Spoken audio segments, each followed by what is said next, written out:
Good afternoon, everyone. My name is Elisha Herrigblain. I'm the Manager of Veterans and Special Needs Programming here at the National League of Cities. Thank you for joining us today for our webinar, Building Partnerships with Military Installations. This is the first webinar that we've offered in 2018 as part of our work through our Military Communities Council here at the National League of Cities. We're fortunate to have a great panel of speakers presenting information with us today. We're going to wait for just a few more moments to let additional participants join, and we'll get started in about 2 minutes.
Thank you all again for joining. We'll go ahead and get started now. Again, my name is Elisha Herrigblain. I'm Manager of Veterans and Special Needs Programming here at the National League of Cities as part of our Center for City Solutions. And I am also the staff liaison to our Military Communities Council.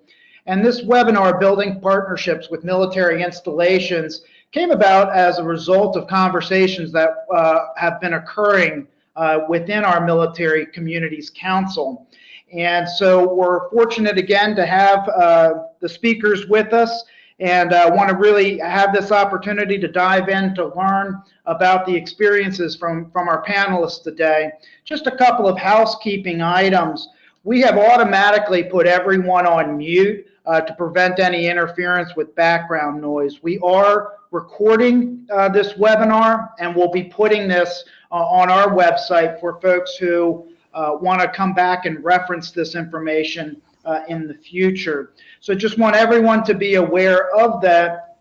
Following all of our presentations, we'll have the opportunity for questions. And there's really three main ways that you can interact with the webinar software to ask questions. In the lower right corner is a chat box, and so you can type your questions into that chat box, or if you're experiencing any issues, let us know in that chat box, and we can work to address that.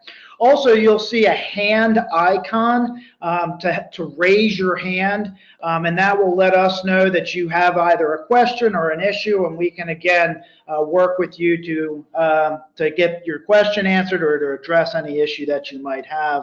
Finally, there's also a question tab that you can use to ask a question. We'll be monitoring all three of those formats within the software for you to ask any questions. So feel free to use whatever you feel is easiest. With that, I'll go ahead and make our introductions. Our first speaker is the Mayor of Clearfield, Utah, Mark Shepard, and he began his second term this year as the mayor of Clearfield. Prior to being elected as mayor, he spent 6 years on the city council and 9 years on the planning commission. He's the honorary commander for the 466th Fighter Squadron and spent 3 years as the honorary commander for the 388th Maintenance Group.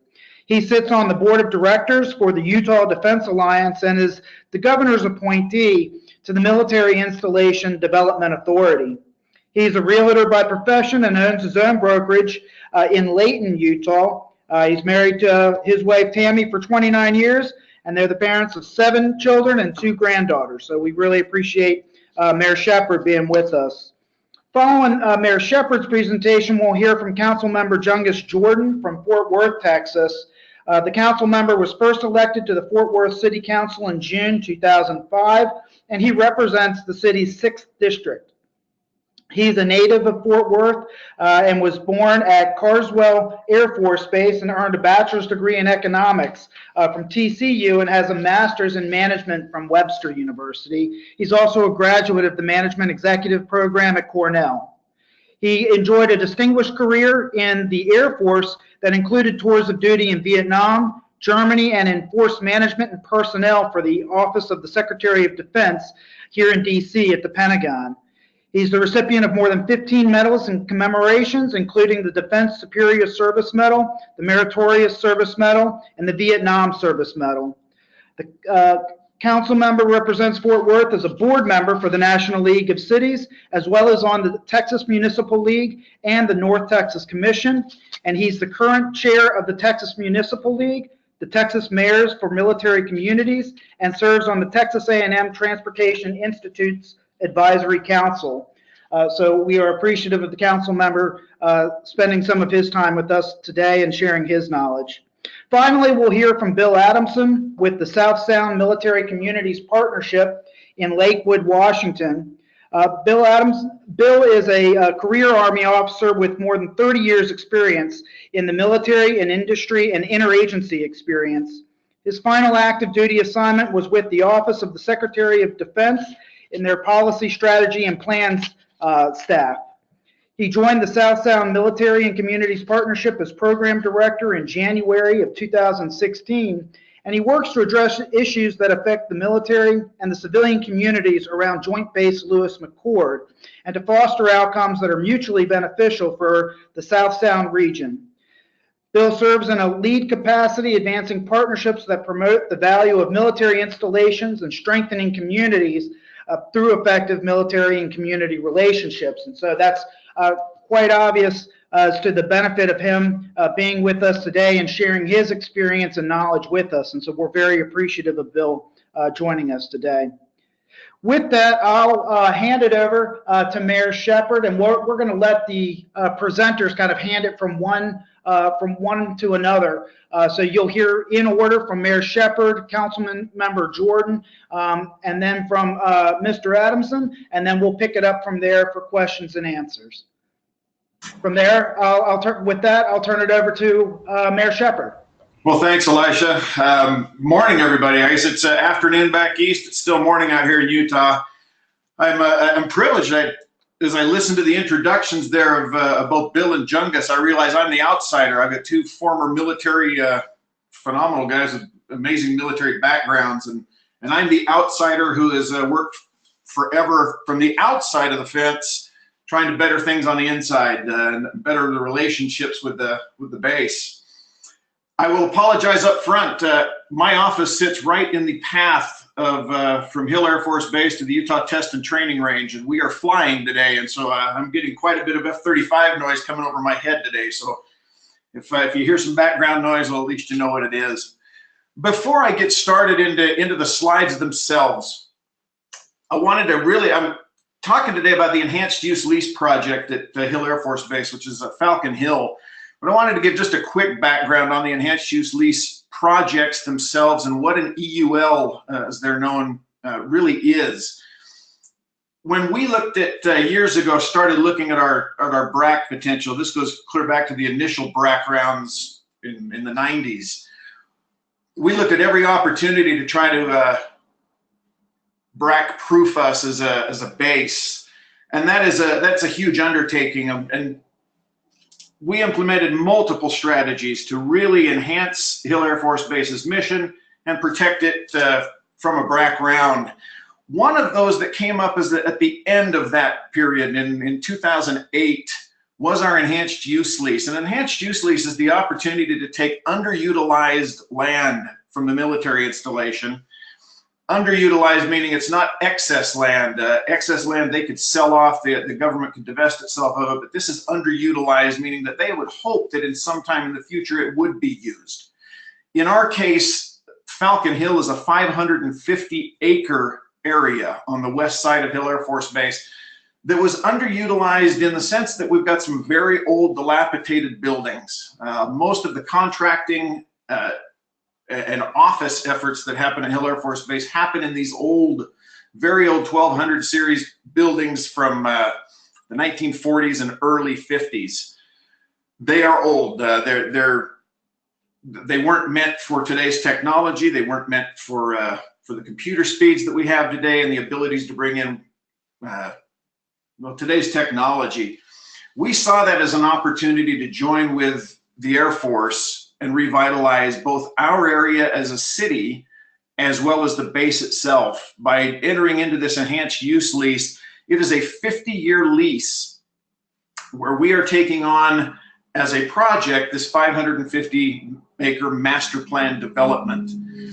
We saw this really as a twofold mission. One, really for some economic development outside the base, but two, to help the base on the inside and join missions together. Our first focus on this was the offices right inside of the fence. So we had to move the fence backwards to access and bring part of those buildings to the outside. We started off by moving that fence, building a new gate, and starting and building a new security office for the base. Those were the biggest things that we took on. Right after that, we built in a 150,000 square foot office building that was designed for government contractors that are working inside the fence. That was a major strength to the base. We were able to bring Northrop Grumman inside of the fence into their facilities, as well as Orbital ATK, BAH, Booz Allen Hamilton, and multiple others, and give them space on base. So Falcon Hill as a whole, this will be on there we go. It's commercial office space. This is the largest enhanced use lease in the DoD. It's the only Class A commercial space in an enhanced use lease within the Air Force. It is 8 million square feet when we are done. It'll be 8 million square feet of retail, restaurant, and hotel space. Again, this is a 50-year lease that we've done with the base. So we take over that land for 50 years. And as part of them giving us the land and allowing us to go through and build new buildings for the outside world, we've started building new buildings for inside the fence. So we will ultimately tear down all of these old 1200 series, these 1940s buildings, and replace them with state-of-the-art 3-story enhanced buildings. The project area, if you go to the map, it'd be slide 4, there we go. You can see where Clearfield sits, and you can see in the highlighted area the size of this enhanced use lease and the buildings that sit within there. It is the entire west side of the base. There were some key stakeholders in this. We've got the Department of Air Force obviously has total oversight on this project. They get to determine what ends up ultimately being built on this facility. We joined together with our Military Installation Defense, or Development Authority, MIDA, which is where I sit in on this board. And any project that comes in gets Air Force approval, not only as to what the project is, but the look of that project, how it is built to make sure that if that day comes that the Air Force does need to take this stuff back over, that they're able to do that. And that they're buildings that they would still be able to use. The developer itself the development was too big for one developer to do this on its own. And so we joined for the Sunset Ridge Development Partners. We brought in the Hunt Corporation and the Woodbury Corporation, joined together to be able to take on this project. You can see those first 3 buildings that were built. That is the Security Forces building that sits on top, our new gate, and then the 150,000 square foot office building that took place. Those were all Air Force facilities, specifically designed for the Air Force. The next slide shows you the buildings that popped in right after it, where we thought the vast majority of the growth would start outside of the fence. It actually started inside. The demand was so high from our government contractors to be inside of the fence that it has started to develop at a faster pace. We are now onto our 4th 3-, 4-, and 5-story building inside of the fence, and we can't build them fast enough. We've ended up with those buildings. Into that next slide, our first major endeavor outside of the fence. We did end up with a retail center. We've got Starbucks sitting in there. We've got a few other things coming into that same facility. And our U-Star building, which was completed in October, is a development for private entities. So these are for entrepreneurs coming in with military-minded projects that they need help producing. This building gives them all of the facilities that they need to be able to produce their product, and then we help align them up with military contractors to produce their products specifically for the military. We just finished our 4th office building, building 1581. It's 75,000 square feet. Finished that in August, and before we could ever get it finished, we had another one up and in its place. That next slide will show you the layout of that space. Again, it's starting to explode. And then we've got upcoming retail on the next slide, bringing in again into this building. Steak and Shake has come and asked us to. These companies that we brought in were requested by the airmen, and so Jimmy John's needing to be able to access the base. This took some doing.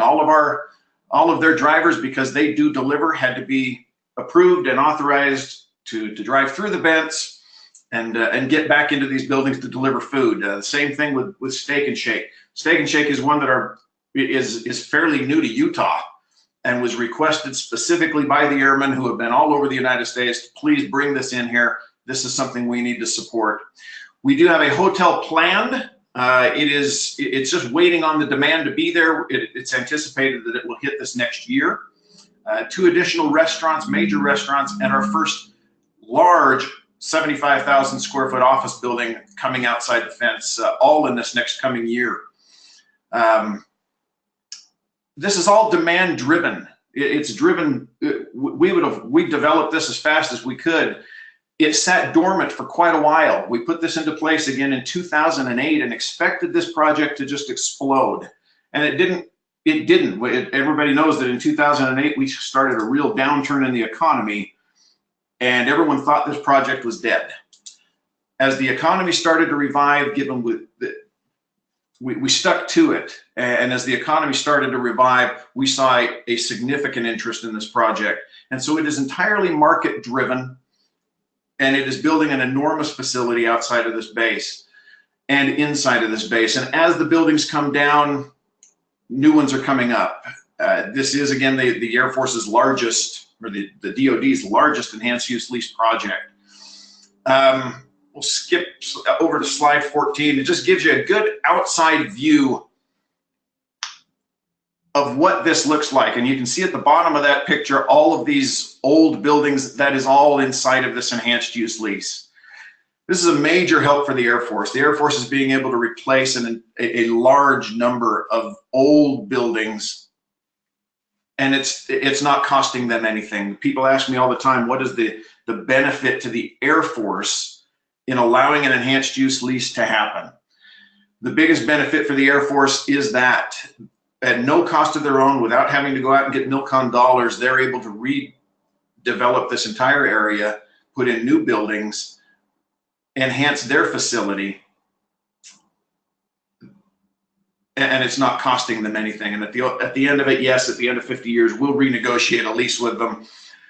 But the next facility that we've started, and it'll actually be done the summer of this year, came to us again through the Air Force. They asked for this one to be built. This is a secure software facility, specifically in mind with the ICBM missiles that are being replaced, and with the F-35. This is the development center for their software. So we've tried to accommodate the Air Force in building the things that they need as quickly as we can to enhance this project.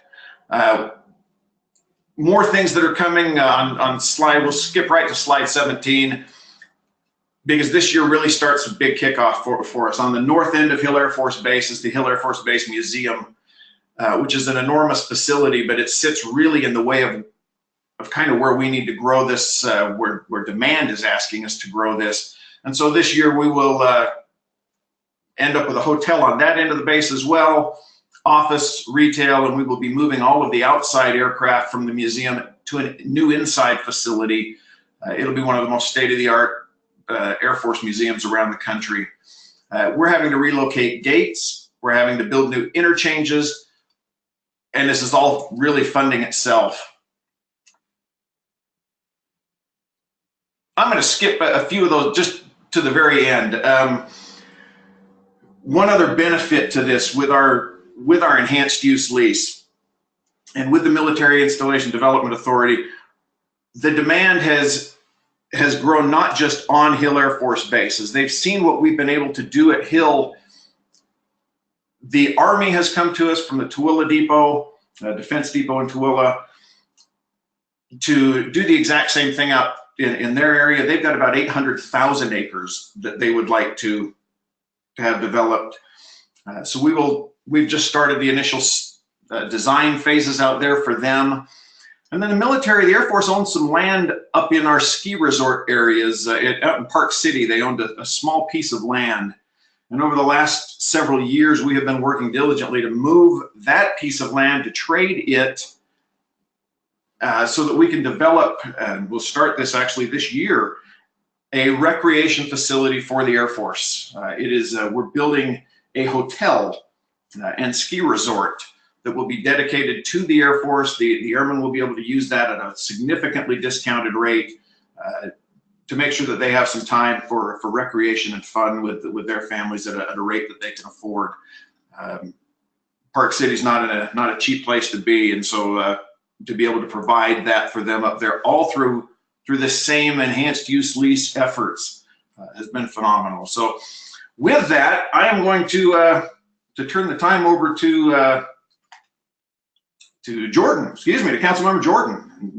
It's all yours. Okay, thank you, Mayor Shepard. Good afternoon or good morning, depending on where you are in our great country, but it's an honor to be with you today. As you look at, we've put together just a short presentation to talk about what we call the Texas Mayors of Military Communities here. The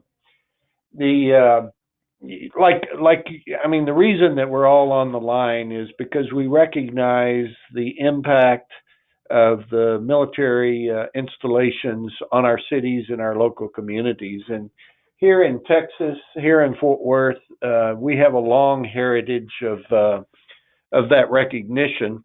When you're born and raised in a city called Fort Worth, you understand. I think the next slide.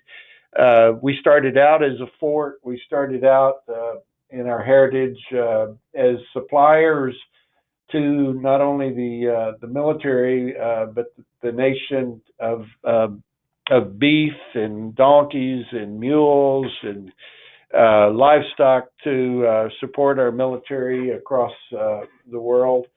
In 1917, I can relate the story of our city.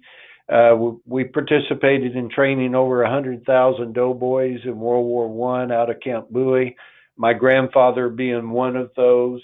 Of course, in 1941, we participated in World War II. The stockyards supplied resources to the military. We opened the bomber plant, which is now is operated by Lockheed Martin, and we built a record number of B-24s during World War II. My father served in World War II. If any of you have seen the movie Bridge Over the River Kwai, my father was one of the POWs that built the death railroad that went over the bridge over the River Kwai. He served 42 months as a POW. The origin of my name, Jungus, comes from that part of his life, Jungus being what the POWs were called by the enemy soldiers. 48, that's an important date for me because that's the year I was born, and I was born at Carswell Air Force Base, which continued to be a builder of our first line aircraft. At that time, it was the B-36. Subsequently, we've built other airplanes, the F-16, and now the F-35. In the 1990s, we experienced BRAC in its heyday. The base realignment resulted in Carswell Air Force Base being closed as an active duty installation and reopened as the first joint reserve base in our nation. What's interesting is that Carswell, as a Strategic Air Command base in 1990, had a population of about 2,500 active duty. Today, it is the home of over 10,000 Guard and Reserve and active duty members, so significant major impact. Today, we continue as the Joint Reserve Base. We continue with Lockheed Martin turning out, and a huge presence in Fort Worth of defense industry installations. So not only were we an origin of the fort, we continue to be a major installation. Having been through BRAC, we recognize the need to continue to look at our installation. One additional detail I would add, in 2005, understanding the importance of the installation at Carswell, we created a joint land use committee where we started to look at the land, as, for example, as Mayor Shepard has talked about, the land surrounding the installation and how that installation would be affected by development or encroachment, if you will. And so we formed a joint land use study.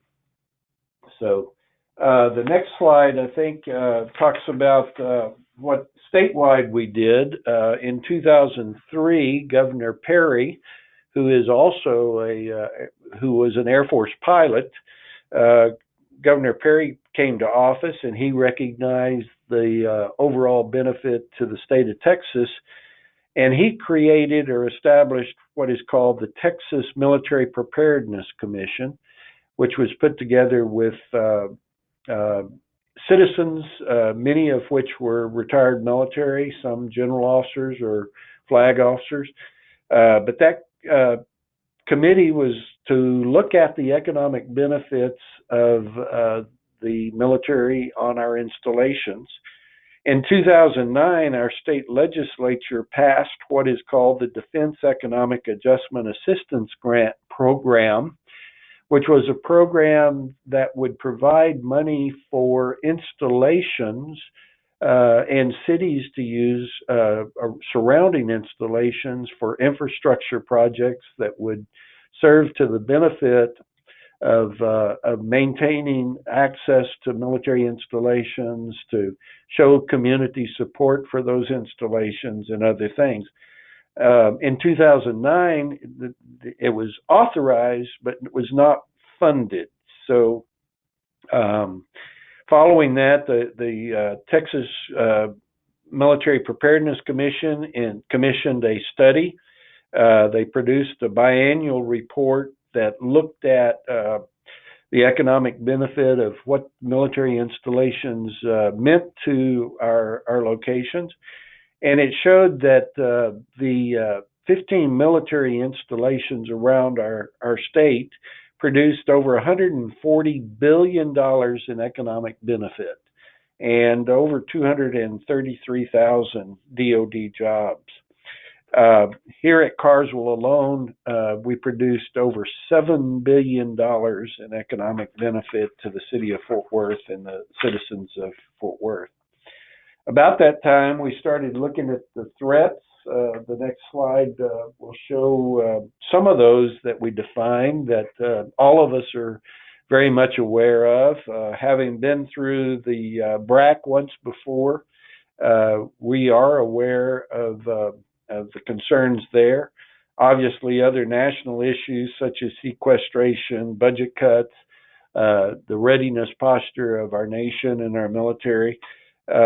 Encroachment, as I mentioned earlier, was an issue that was concerning us, and we saw those threats. So in 2013, many of the communities saw that, yes, we were addressing issues individually, but we were not addressing the issues collectively on both a statewide and a national basis. So we hosted a conference of the 15 military communities, and we sat down and visited. The decision was made that we needed to function collectively, so it just so happened that I was president of the Texas Municipal League, our local league at the time, and we created a committee, military committee, much like the NLC has with the Military Communities Committee. And in 2014, we decided to create a nonprofit, which we entitled Texas Mayors of Military Communities, which consisted of the 15 communities in the installations involved. It's represented primarily by the mayors, but like in Fort Worth, I've been designated as the mayor's representative and was selected as the president of the group. And we charged dues as a nonprofit, and we hired a lobbyist to work with us on state and national issues. One of the first tasks we took on, since our legislature here in Texas meets every 2 years, in 2015, we felt the need to ask the legislature to fund the DAG program and put some teeth in the program. We were successful in a very tough budget year of getting $30 million allotted to the program. We established a competition priority that went through the Texas TMPC. The criteria required infrastructure that would be important to the military installation and the community alike. Projects such as a desalination plant in the city of El Paso, working with Fort Bliss. Projects such as land acquisition around installations in San Antonio and Dyess Air Force Base and other installations. And that was a very successful program. And in another very tough year in 2017, we were able to secure $20 million in DAG funding. It's interesting that very quickly, our legislature recognized the Texas Mayors of Military Communities as a source of information, working with our military communities, and a recognition of the economic impacts. And we had been invited to testify in numerous legislative hearings over the last several sessions We've testified on annexation involving joint land use. We were able to secure a 5-mile rule around military installations to protect those installations' firing requirements. One of the issues, of course, was the effects of wind turbine farms on our military and encroachment. Other areas, we've been asked to testify on veterans affairs issues, working with our veterans hospitals, veterans issues, jobs for veterans. But we feel that over a very short period of time, the Texas Mayors of Military Communities has created a credibility working with our military members. For those of you who have served, you recognize that the active duty leadership is very limited on what they can do as regard to identifying or lobbying, if you will. They can identify issues through their chain of command, but they really can't appear in front of a legislature or state or national agency and talk about the kinds of issues that the Texas Mayors of Military Communities has been able to do. We're very proud of what's happened, and we are prepared to address issues such as the BRAC and other issues that are going to become before us. And with that, I'll conclude my comments and just giving you a background of some of the issues that we've addressed here in Texas.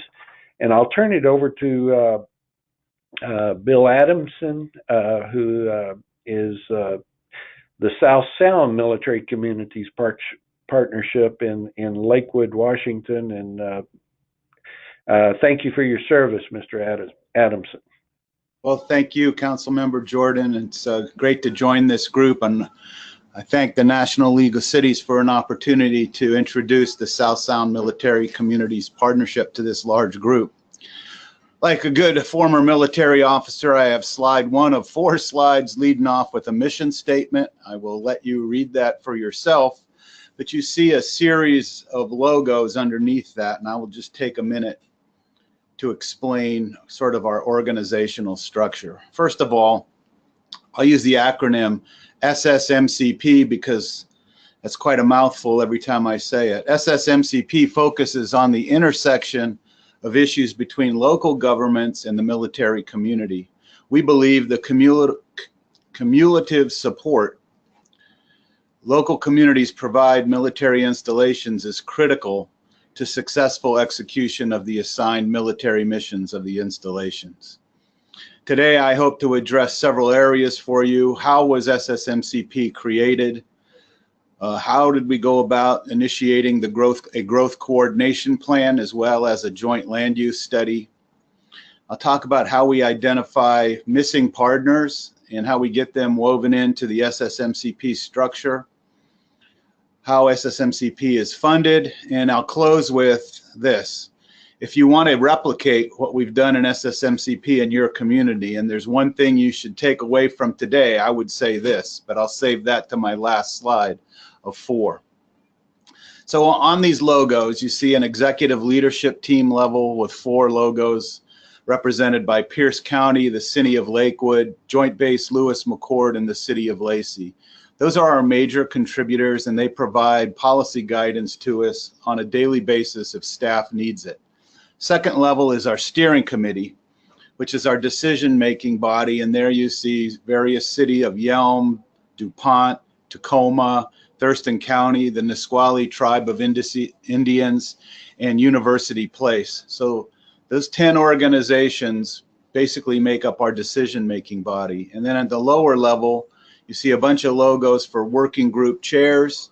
Those working group chairs lead the effort to get the initiatives, study the initiatives that are directed by the executive leadership team and steering committee, and to get the work done.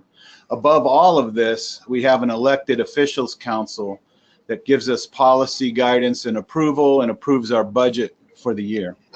So let me orient you here on my second slide to Joint Base Lewis McChord. It's a heavily urbanized area of 92,000 acres, sitting astride cities of Tacoma, Lakewood, Lacey, and Olympia, and it adjoins the South Puget Sound. JBLM itself is a major mobilization center and the Army's major power projection platform into Asia Pacific, and we all know how important and how the threat that generates from Asia Pacific right now. So we think that this base is strategically important to the national security strategy.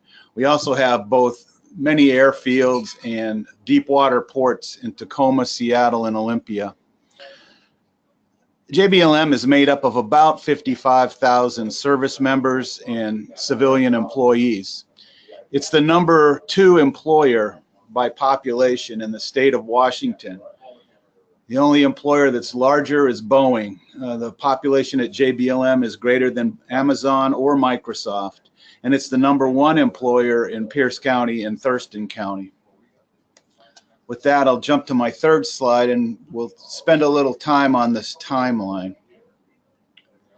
So with the advent of the Iraq-Afghanistan war, we saw great growth in JBLM. In fact, from about 2000, when there was around 20,000 soldiers at then Fort Lewis and about 4,000 airmen at McChord Air Force Base, it swelled to over 46,000 service members alone, plus the 15,000 Department of Defense, Department of Army, and Department of Air Force civilians, and all the dependents that came with that.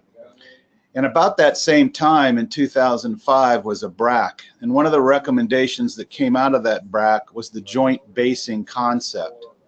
With that concept, the Department of Defense provided grant funds to study the impact of creating a joint base between McChord Air Force Base and Fort Lewis. That growth coordination plan concluded in 2010, and one of the findings of that plan was that this area was doing a poor job across the region of collaborating with the base. And with that, the organization SSMCP was born in 2011. It was created by a memorandum of agreement with 14 original signatories, almost all cities in the county of Thurston, the county of Pierce County, the Nisqually Tribe of Indians, and Joint Base Lewis McChord. We are not a nonprofit. We're a partnership that was formed by a coalition of the willing, and we've worked a lot on encroachment issues, land acquisition issues, transportation issues. We've advocated for and received over $700 million in funding over the years. The biggest pot of that is a $495 million project funded primarily by the state called the JBLM Congestion Relief Project. Interstate 5, major north-south interstate on the west coast, bisects the base, and it creates a lot of traffic congestion and commute problems. And so we are now in the midst of working an 8-year project to widen I-5 with additional lanes in each direction and improve 4 of the major overpasses and entry points into JBLM. So they'll get new gates, new exit and on-ramps with that project. And we hope to continue the work farther south into Thurston County once this project is concluded, because we're just pushing the traffic congestion to the south as we complete this work. We're now an organization, I should say, of 54 members. We picked a new member up this last week with the University of Washington's Tacoma campus. And so now we're 54 members strong, and we continue to grow. We're currently working land acquisition to reduce encroachment concerns, primarily around McChord Air Force Base and its clear zone. I'll turn to my last slide now, which is slide 4. It's a graphic that shows shaded areas around the South Sound. One of the things we do here is workforce surveys. The last one we did was in 2016 of the JBLM workforce. And what this graphic shows is geographically where the service members live associated with the base. And in our survey, we found that 17 communities outside the fence line are invested in JBLM because that's where the soldiers and airmen live. The shading indicates sort of the concentrations, with the bright red over the city of Lacey just west of the JBLM logo having the highest concentration. And we found that over 85% of the JBLM workforce live off the base. Because of that, there's a lot of interaction between JBLM and its surrounding communities, and we acknowledge the wide-ranging socioeconomic impact of this large base. So in closing, if you want to replicate what we've done with SSMCP in your community, here's the one thing I think you should take away from today. The relationship between base leadership and the organization is the partnership's strength, but also potentially its Achilles heel. The best way to avoid it becoming a liability for the communities is to ensure stable representation from the installation's civilian leadership. In our case, that's the installation chief of staff. The military leadership, as we all know, rotates with regular frequency, but the civilian leaders on base offer a steady hand and a depth of experience in community issues that military leaders simply have not had the time to develop. During the majority of their military careers, they remain operationally focused on their mission, and it's the civilian staff on the base that work primarily the community issues. So with that as an introduction, I'll turn it back over to Alicia for the Q&A period.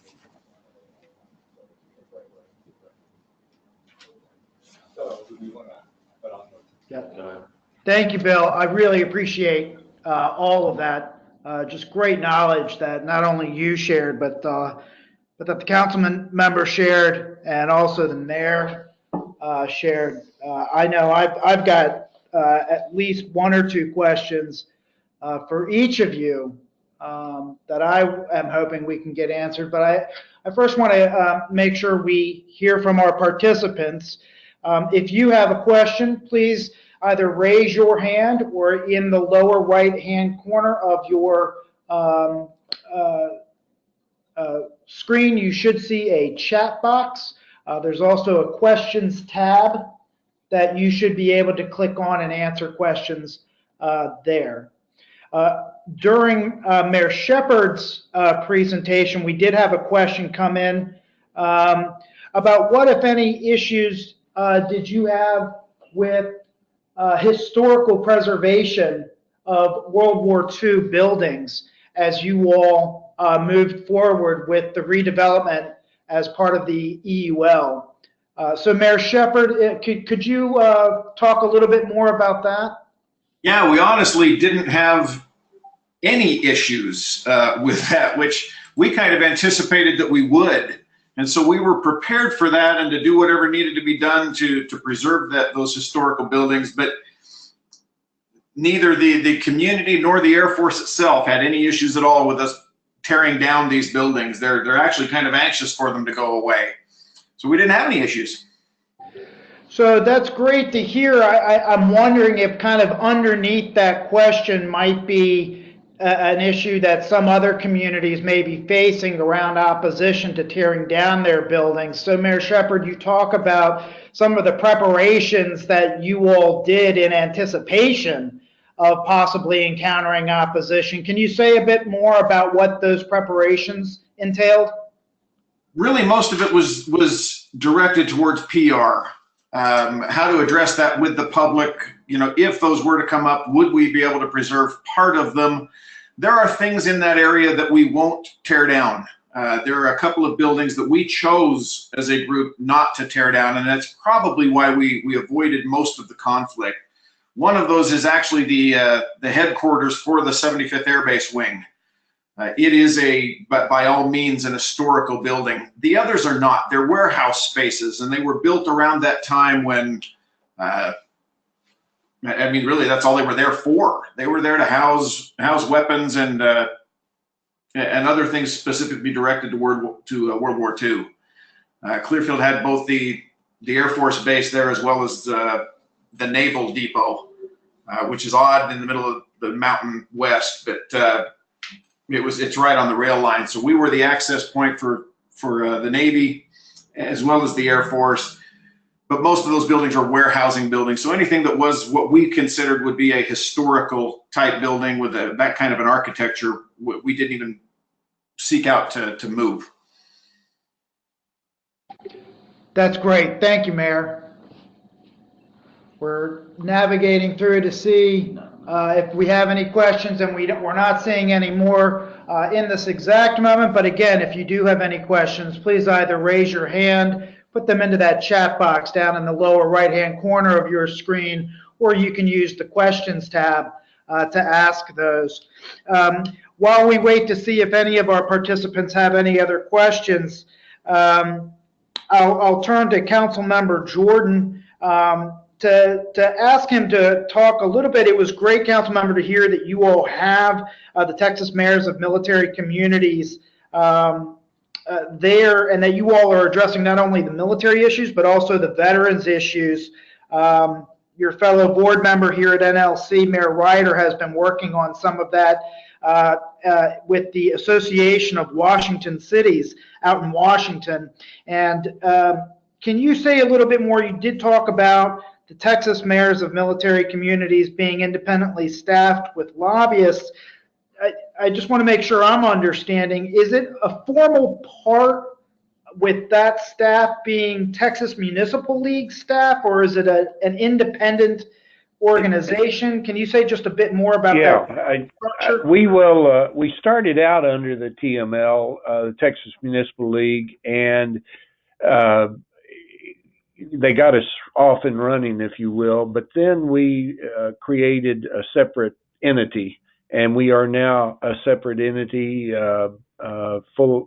We have a staff person that is a TML staff person, but that works independently of the TML part-time to staff the mayors of military communities. So we are a separate entity altogether and standalone activity. But we maintain a liaison with the TML. And we have no full-time staff other than the lobbying group that we use. And we use each city that is a participant pays an annual fee. And of course, we each have our own individual legislative staff.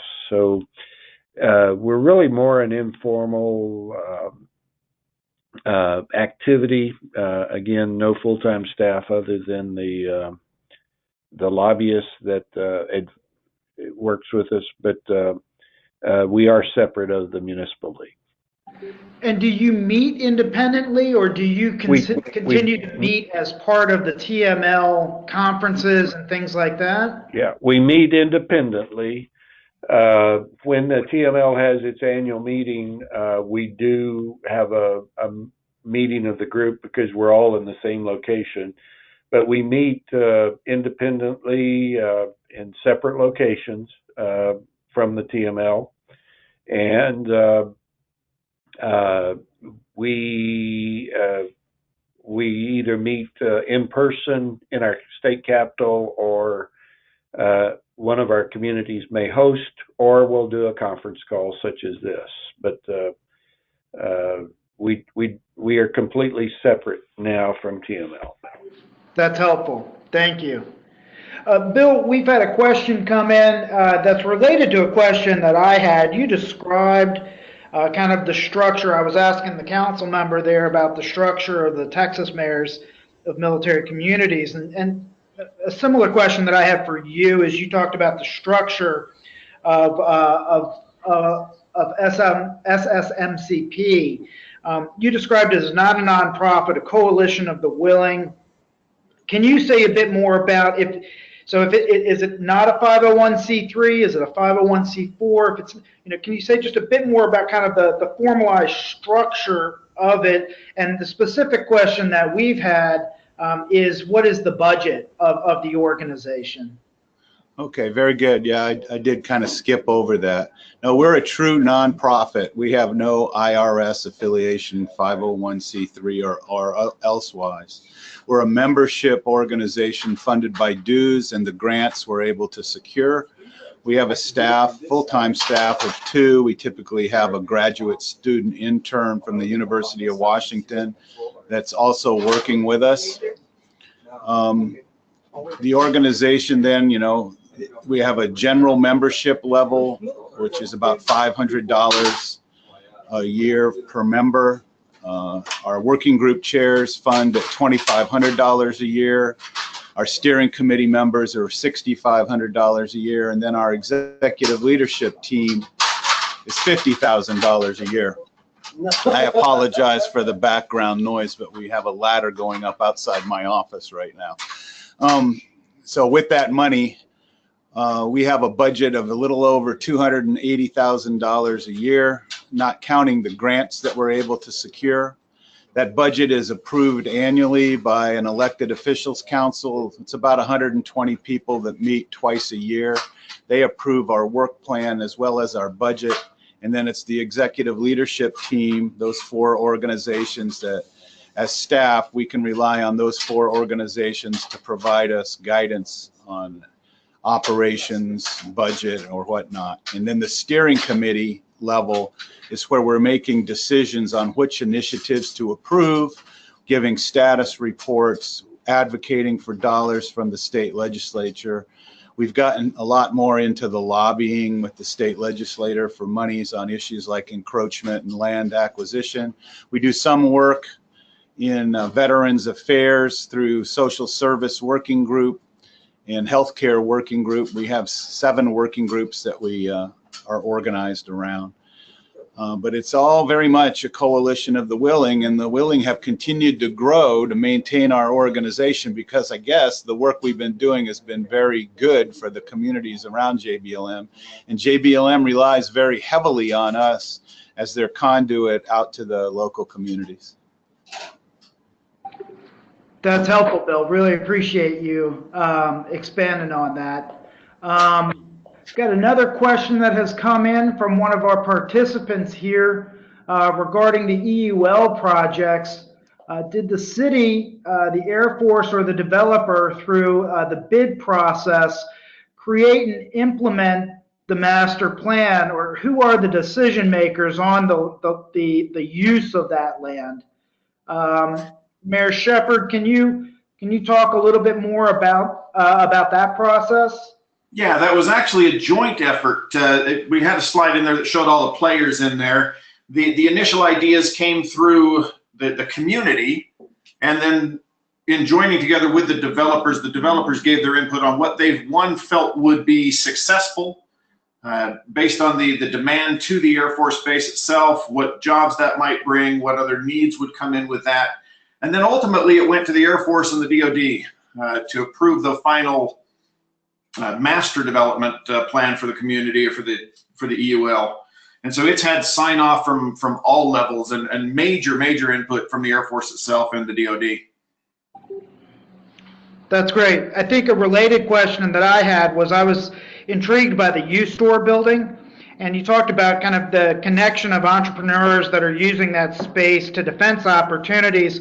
I'm wondering if, Mayor, you can say a little bit more about any indication that you all have gathered about the economic impact that the U-Store process or that kind of incubator is having, not only in Clearfield, but potentially either across the state or within the region. We haven't seen a huge impact with it yet, Elisha. It is a fairly new concept. U-Star started in Salt Lake as the initial building was up by the University of Utah and run by the state, looking at medical devices. And the University of Utah's got a huge impact there in the medicine industry, great medical school. The new U-Star building was designed specifically for those, again, that incubator space for entrepreneurs. Most of those guys work on base in one way or another. They're working for a contractor and come up with an idea. And so they've just now started to really be able to implement those ideas over the last year. They were in a temporary space, but it's providing them with some equipment they would never have, in all likelihood, have access to design and build their product. We've seen a couple of good products come out of there that they are now they're now just finally implementing, a couple of them on base and others that are now being presented to the DoD. But as far as the true economic impact thus far, it would be hard to measure really at this point. But we just from what the use that building is seeing, we can see that it will have a significant impact. And then I guess, Mayor, the last kind of question I have is that I think might be applicable to our other participants who may be in the process of going through an EUL or who may be interested in pursuing that. Is you talked about the process of moving the base fence line. Can you talk about how that was initiated and the length of time that went into moving that base fence line? Oh, wow. The process started, that was actually something that the base recognized would need to happen. And in order to move those buildings and replace them, again, part of that, the building process has to happen within the fence and the other has to happen outside. And it's that underutilized land that most of it sits outside now of the fence line. It was a huge process, but on the bright side, the Air Force initiated that one for us. We didn't have to go about that one on our own. They took that on and took it up to DoD to get that fence moved. Again, part of that, in order for that to happen, was to create a whole new gate for the base and security forces building to make sure that move was protected and that the base itself remained safe and intact. That's helpful. Thanks. I want to be cognizant of the time that we are coming up on our hour. If there are any final questions, encourage people to type those in. Certainly would encourage you to email me if you have any questions following this webinar, and I'd be happy to get you in touch with any of our participants. My name is Elisha Herrigblain. Again, I'm here, the staff liaison to our Military Communities Council. My email is HARIG-B as in Bravo, LAINE @nlc.org.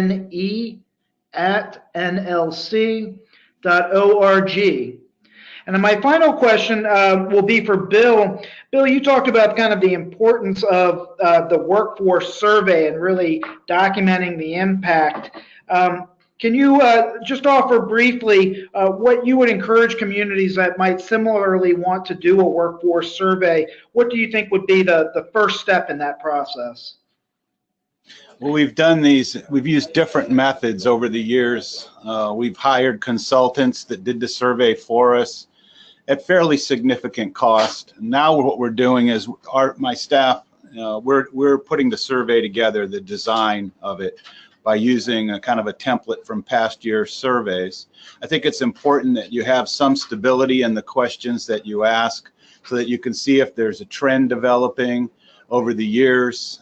We're on a schedule now to do the workforce survey every other year, and then a business-oriented survey once every 5 years. So we'll be using actually the tool we're going to be using is SurveyMonkey to put the survey out, and then we have the base leadership is supportive of using the military email system, the .mil email system, so we can send the survey out to any service member or